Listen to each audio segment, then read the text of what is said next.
Oke, saat ini saya mau sharing discussion paper yang disampaikan oleh AJI ke Menteri Keuangan mengenai dampak perpajakan terhadap implementasi PSAK 74. Jadi seperti yang teman-teman ketahui, journey kita untuk penerapan PSAK 74 1 Januari 2025, tentunya yang pertama, bagaimana cara menghitung RBC. Apakah masih sama dengan peraturan yang sekarang? Dan tentunya ini akan ditangani oleh OJK. Jadi OJK akan membuat peraturan yang akan mendukung untuk penerapan PSAK 74. Selanjutnya, bagaimana dengan penerapan perpajakan? Jadi AJI sudah. Oke, saat ini saya mau sharing discussion paper yang disampaikan oleh AJI ke Menteri Keuangan mengenai dampak perpajakan terhadap implementasi PSAK 74. Jadi seperti yang teman-teman ketahui, journey kita untuk penerapan PSAK 74 1 Januari 2025, tentunya yang pertama, bagaimana cara menghitung RBC. Apakah masih sama dengan peraturan yang sekarang? Dan tentunya ini akan ditangani oleh OJK. Jadi OJK akan membuat peraturan yang akan mendukung untuk penerapan PSAK 74. Selanjutnya, bagaimana dengan penerapan perpajakan? Jadi AJI kita sudah melakukan beberapa kali meeting ya dengan OJK, DJP. Jadi tindak lanjut dari meeting tersebut diminta untuk menuangkan dalam bentuk discussion paper yang langsung dikirim ke Menteri Keuangan. Jadi harapan kita ini didengar oleh Menteri Keuangan ya. Tapi sebelumnya saya mau mengucapkan banyak terima kasih untuk WG Pajak, Bu Imelda dan teman-teman, dan juga WG Akuntansi yang sudah membantu dalam menyiapkan paper ini. Jadi saya cuma sedikit aja menyebutkan latar belakang kenapa kita butuh membuat discussion paper. Seperti yang diketahui oleh teman-teman, saat ini kita banyak isu perpajakannya. Jadi penerapan pajak untuk satu perusahaan asuransi dengan perusahaan asuransi lain itu bisa berbeda-beda, tergantung auditornya. Bahkan auditor yang sama bisa juga pada saat penerapan ke satu perusahaan dengan perusahaan lain atau tahun pajak ini dengan tahun pajak berikutnya itu beda. Jadi kita lihat ini kurang sehat untuk bisnis asuransi. Oleh sebab itu kami memaparkan, kita langsung ke permasalahan aja ya Pak.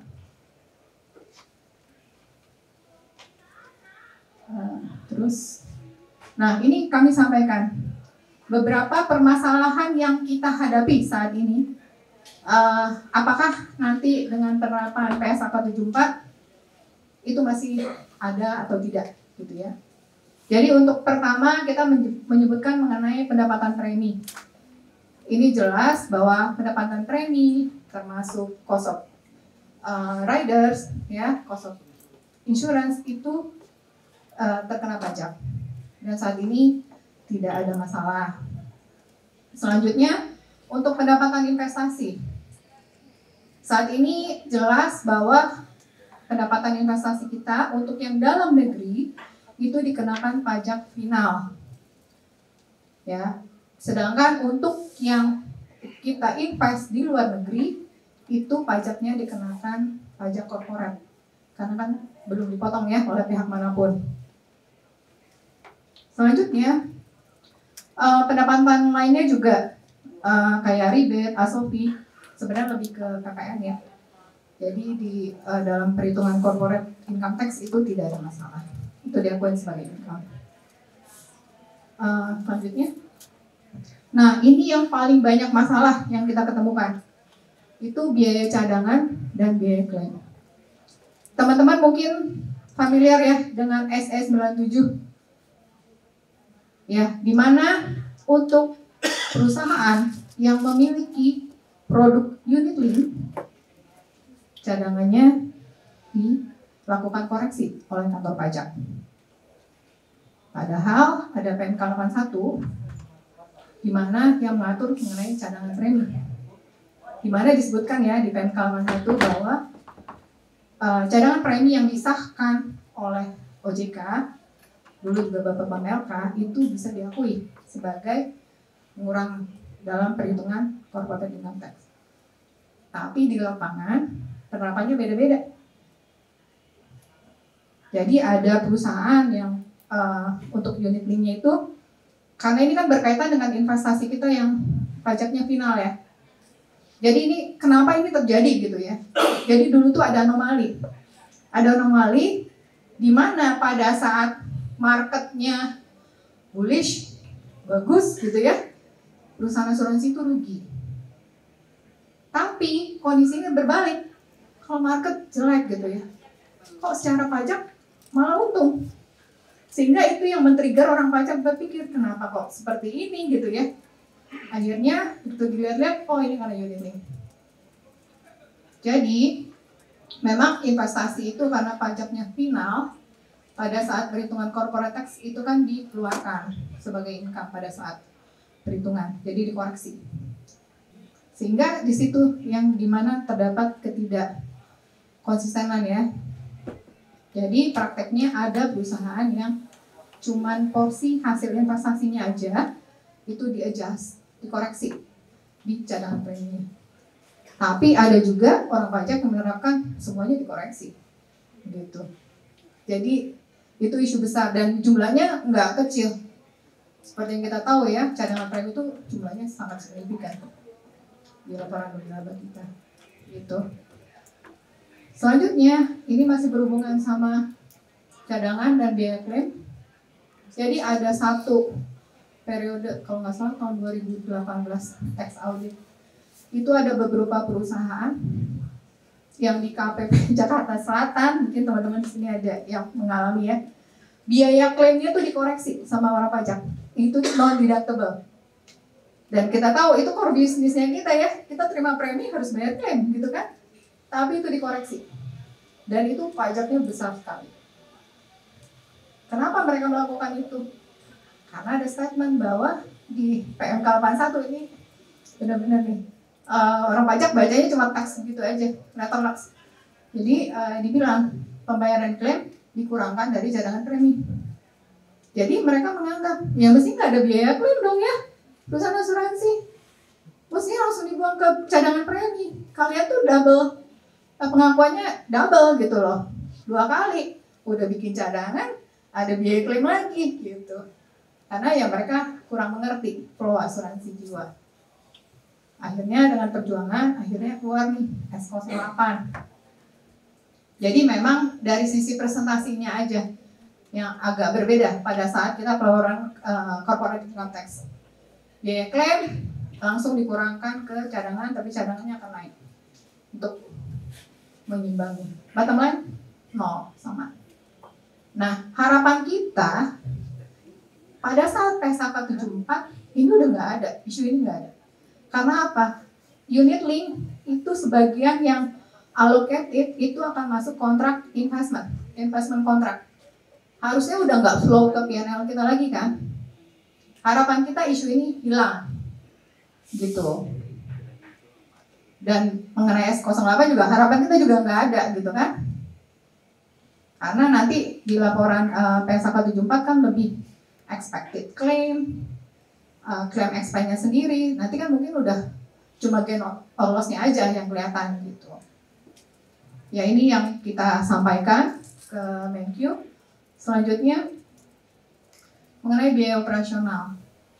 Selain koreksi-koreksi yang dilakukan oleh kantor pajak, ada lagi industri issue itu adalah namanya joint cost. Ya mungkin beberapa teman familiar. Ini balik lagi dari hasil investasi tadi. Hasil investasi kita kan final kan. Jadi menurut orang pajak tentunya ada biaya juga dong yang final, nggak cuma income-nya aja gitu. Jadi penerapannya tuh ada beberapa beda-beda sih pengalaman saya ya. mereka akan coba lihat berapa sih proporsi hasil investasi yang dikenakan pajak final terhadap total revenue perusahaan. Jadi revenue di sini adalah premium income ditambah hasil investasi. Nanti mereka dapat ya ini X gitu kan. Dan dia akan kalikan terhadap biaya perusahaan. Nah, penerapannya beda-beda. Ada yang cuma menerapkan terhadap biaya operasional. Ada juga termasuk biaya komisi, biaya klaim, dan juga sampai biaya cadangan premi. Itu dikalikan semuanya. Gitu. Nah, ini juga menurut kita harusnya isu ini harusnya tidak ada lagi. Harapan kita ya. Bisa aja sih, karena expand masih tetap ada gitu ya nanti di PNL kita. Tapi harapan kita ini juga. Gitu. Ataupun kalau masih ada, harusnya jelas. Karena biaya investasi nanti juga lebih jelas di PSAK 74 gitu ya. Nah ini yang kami sampaikan juga ke Menteri Keuangan. Selanjutnya juga ada untuk PPN. Sempat kayaknya 2 tahun lalu ya mengenai undang-undang apakah premi asuransi jiwa itu objek PPN atau bukan gitu ya. Harusnya itu objek tapi tarifnya masih 0 saat ini. Itu sampai nanti kalau misalnya ada perubahan peraturan. Mungkin saya terlewat tadi untuk syariah. Nanti Bu Imelda akan cover kan? Itu juga ada beberapa isu perpajakan yang timbul dari syariah itu sendiri. Gitu. Nah, jadi kami juga menyampaikan usulannya seperti apa. Karena harapan kita pada saat penerapan PSAK 74, laporan keuangan yang akan dijadikan basis perhitungan corporate income tax itu sama, sudah memakai PSAK 74. Jadi jangan sampai orang pajak masih menggunakan PSAK 62 gitu ya. Kalau mereka tidak mau berubah, kita yang repot. Karena ada peraturan bahwa untuk basis perhitungan corporate income tax itu laporan kita itu harus diaudit. Jangan sampai kita harus punya 2 audit report. Gitu. Jadi ya permintaan kita kantor pajak juga mengakui basisnya itu menggunakan PSAK 74. Ya, itu yang kita propose. Selanjutnya juga dengan teman-teman tahu kan kita harus restate balance sheet kita ya, ada opening balance sheet. Di situ bisa aja sebelumnya kita kurang bayar pajak atau kita lebih bayar pajak. Nah itu yang kita juga butuh klarifikasi dari kantor pajak. Itu bagaimana? Apakah diputihkan begitu ya? Kita juga nggak tahu. Ya itu yang masih akan timbul saat ini. Selanjutnya itu juga dilihat. Seperti yang kita tahu dengan PSAK 74, profitnya itu kan diamortisasi. Tapi kalau misalnya rugi, atau mungkin teman-teman tahu itu onerous loss, itu kan langsung diakui di muka. Nah itu apakah orang pajak mau mengakui onerous loss? Itu juga pertanyaan kita. Padahal itu bukan berarti ya udah rugi nggak akan ada profitnya sama sekali. Itu enggak. Nantinya kan ada risk adjustment release juga kan periode berikutnya. Jadi hal-hal semacam itu yang menjadi pertanyaan-pertanyaan kita dan kita sampaikan juga. Selain itu juga seperti teman-teman ketahui, nanti untuk biaya akuisisi itu kan tidak semuanya lari ke profit and loss ya. Itu akan sebagian lari ke CSM. Nah, pada saat ekualisasi biaya itu nggak akan semudah seperti yang sekarang, gitu. Ada yang beda bentuk laporan keuangan karena sebagian itu lari ke CSM. Nah, itu yang nanti perlu dikasih edukasi ke kantor pajak. Bagaimana cara mudahnya untuk rekonsiliasi antara pajak dan biaya yang objek dari pajak dari objek-objek dari biaya tersebut, begitu. Selanjutnya juga kami memberikan contoh satu cohort dari polis profit emergency itu seperti apa. antara PSAK 62 dan PSAK 74. Pada akhir kontrak itu harusnya sama, cuma masalah timing aja. Nah, tentunya kan kalau kita lihat bisa aja laporan pajaknya, profit pajaknya itu lebih kecil kalau kita bandingkan PSAK 62 begitu. Nah itu jadi memang isu-isu ini yang kita masih belum jelas sih. Tapi itu yang kami sampaikan ke Menteri Keuangan. Gitu dulu. Mungkin ada pertanyaan dari teman-teman? Belum terima ya? Belum terima Pak.